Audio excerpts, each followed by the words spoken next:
The soul becomes dyed with the color of its thoughts, meaning the human soul actually has its own colors, virtues, qualities, and many other aspects and traits and characteristics about itself that we don't always recognize, identify, or acknowledge because we dismiss most of our internal faculties and soul and heart in pursuit of external validation in the chase for societal success, possession, wealth, money, fame that ultimately drains us,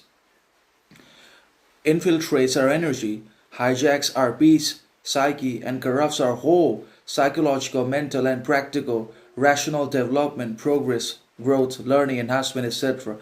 So the soul has its own character, distinction, identity, sovereignty, virtue, and other qualities already associated with itself that we can also grow, develop better through hard work, dedication, experience, observation,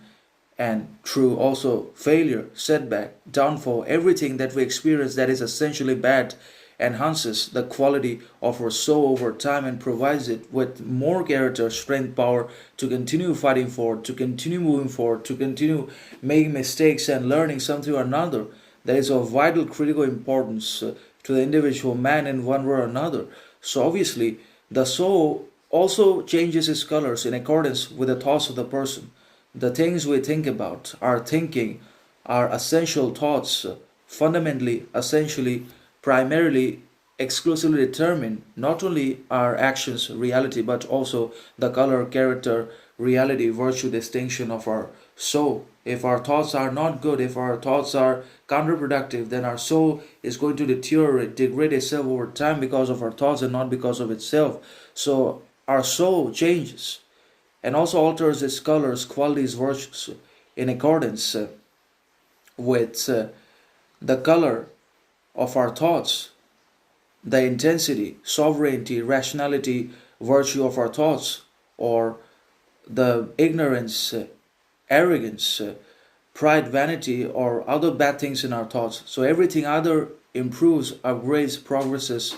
enhances the soul, or degrades it, depending upon the quality of the thoughts that also become responsible for our happiness, learning, progress, prosperity,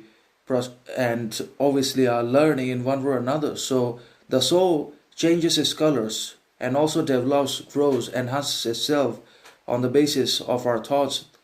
on the or in accordance with the thoughts we think about and we choose to entertain in our lives, ultimately dictate not only our reality but also our soul in one way or another. So that's how it works.